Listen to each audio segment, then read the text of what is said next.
Allahun an Qur'ana buuseera jedhee dubbateera Qur'ana keessatti. Allahn Qur'ana natti buuse jedheera jette Rabbiin subhanahu wa ta'ala boqonnaa 10 lakkoofsa irratti inna nahnu nazzalna dhikra wa inna lahu lahafizun jedhee Qur'ana nutti buuse nutti tiksa jedhee Rabbiin subhanahu wa ta'ala dubbatee jira. Inna kan nufiin jedhe eenyudha? Ayyee inna kan jedhe eenyudha jette Rabbiin subhanahu wa ta'ala Qur'ana keessatti akka seer lugaa afaan Arabiffaa keessatti waa lama fayyadama pluraaliidhaa fi akkasuma maajistiidhaaf fayyadama yookiin litta'aziim jedhama jechuudha. Akkuma afaan Ibruu keessatti fakkeenyaaf waan tokko maajistiidhaaf nuyi jechuun maajistii fi akkasuma pluraaliidhaaf fayyadama. Akka afaan Ingiliffaa keessatti yuu jechuun nam tokkoofis dhiiraafis dubaraafis nama baay'eedhaafis nama dhuunfaadhaafis yuu jechuun akkuma fayyadamu afaan Arabiffaa keessattis inna jechuun nam tokkoofis nama hedduufis hin fayyadama. Kanaaf Rabbi subhanahu wa ta'ala inna jechaara ofiidhuma isaatiif. Jedhee jira Allahun ani Muhammadin ergeera yookaan Muhammad Allahun ani ergateera jedhee jira Qur'aana keessa jira wanni kun. Rabbi subhanahu wa ta'ala Qur'aana isaa keessatti maal jedha boqonnaa 21ffaa keessatti lakkoofsa 25 keessatti wama arsalnaaka min qablika min rasulin illa nuuhi ilayhi annahu la ilaha illa ana fa'budni ya Rabbi subhanahu wa ta'ala ergamoota si duraallee taatu nuti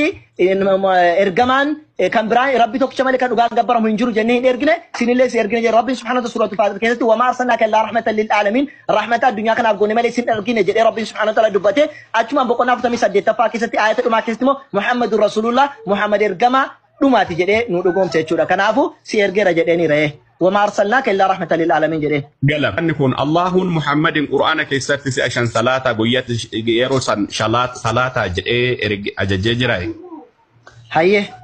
Rabbiin subhanahu wa ta'ala Qur'aana keessatti salaatunni akka jiran dubbate salaata sana keessaa jalqaba Rabbiin subhanahu wa ta'ala suuratul Nisaa keessatti maal jedhe muumintoota irratti salaata yeroo sa'atiin salaatuuni dirqama jedhee yeroodhaan salaatu yeroo jedhu wannoonni kun yeroo akka qaban dubbata. Kanaaf Rabbiin subhanahu wa ta'ala boqonnaa lammaffaa keessatti suuratul Baqaraa keessatti maal jedhe haafizu salaati was-salawaati al-wustaa jedhe Rabbiin subhanahu wa ta'ala salaatutan irratti maal godhaa jedhe eeggadhaa keessumaa salaata gidduu jirtu jedhe Rabbiin subhanahu wa ta'ala salaanni gidduu kun eenyudha salaata asriiti jechuudha. Salaata fajrii immoo boqonnaa 11 keessatti maal jedhe Rabbiin subhanahu wa ta'ala inna salaata al-fajri kana jedhe salaata fajrii irratti dhufee dubbate waa'ee salaanni fajrii akka jiru. Waa'ee zuhurii immoo dhaqee Rabbiin subhanahu wa ta'ala boqonnaa 21ffaa keessatti waa'ee zuhuriidha dhaqee Rabbiin subhanahu wa ta'ala salaata zuhuriidha dubbate jechuudha. Salaata ishaas achuma irratti dubbate salaata ishaa boqonnaa 24ffaa keessatti yoonaa baasite deeqaa dhaabdee si baasuu danda'a waa'ee salaata ishaa achi keessatti dubbate jechuudha. Salaanni si hafe maaltu jira? صلاة مغرب ما بدي اسمه سورة الروم بقولنا صد ما فاكس ربي سبحانه وتعالى ما جري صلاة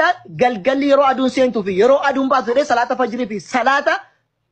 مغربا ولتي دبته يجود أدون كسينتو في يرو أدون بعض جري دبته كان أبو صلاة شان ربي سبحانه وتعالى القرآن كيسة دبته را كان أبي جبريل عليه السلام جنا النبي محمد صلى الله عليه وسلم صلاة شان وقت ساعتين وفي نقرس سيدنا صحيح بخاري كيسة صلاة نشان دركما إلمنا مرتي تيرا جري النبي محمد صلى الله عليه وسلم دبته نيجرا كان أبو هي صلاة ني دركما مرتي زيرا صلاة نشانو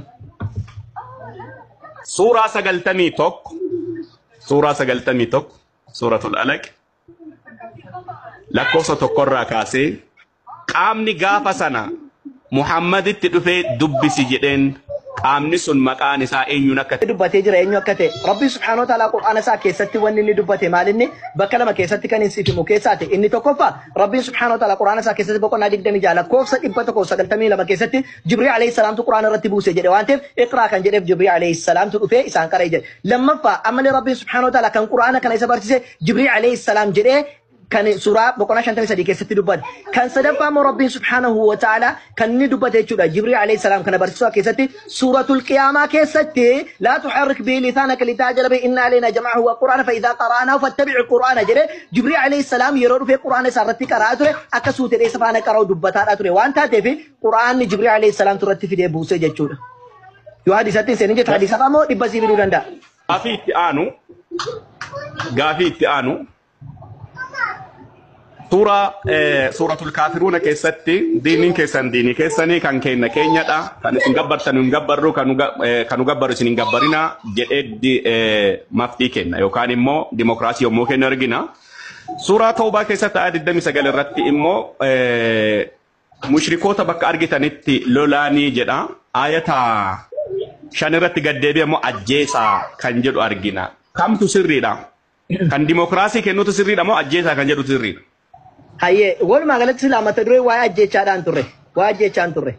garuu naa deebisootti siin deebisa garuu mata dureen hundi akka namoonni beekanii fi waa'ee ajjechaati moo waa'ee ajjechaati mata dureedha ala jirra jechuudha. Gaaffii ni gaafataa jiru mata duree ala rakkoon tokko hin jiru mata duree ala hin qeebalu jechuun mirga nan qaba garuu an siin deebisa. Garuu inni sun dhugaadha lakum diinukum waliyadiin sirriidha. Asittis taanaan gabbaruun sagaduun waan barbaade sagaduun mirga kee garuu warra lola keessatti dhufedha rabbiin subhaanahu wa ta'ala kan inni jedheeni achumaanu maal jedhe lakkoofsa jaarratti wayin ahadun minal mushrikiina istajaaraka fa'ajirhu yoo mushrikoota keessaa tokko gara keetti baqa kooluu dhufe jechuudha yoo lola keessaati gara keetti baqatee dhufe lola irrattidha kan inni jedhe kanaafuu lola dhufanii jennaani ta'a laalaan jenneen lola dhufanii yoo jedhani jara keessaa immoo tokko gara keetti baqate ofitti qabiti hatta yasma'a kalaam Allah jecha Allah amma dhaga'utti quraana kan amma dhaga'utti of biratti qabe yoo dhagee amane yoo amanuu baate immoo bakka inni fa'ablighu hatta ma amana bakka inni nageenyi isaa argamuu danda'utti geessaa yu jedhee mirga isaallee ammallee nawwanne warra sana agartee warra lola irratti dhufte garuu seefii qabattee dhufte taa'iti ilaalin jenneeni warra dhufte ofirraatti galchi jedheeni isa sitti kooluu gale garuu nagaadhaan gara kee dhufe maal godhi jennaani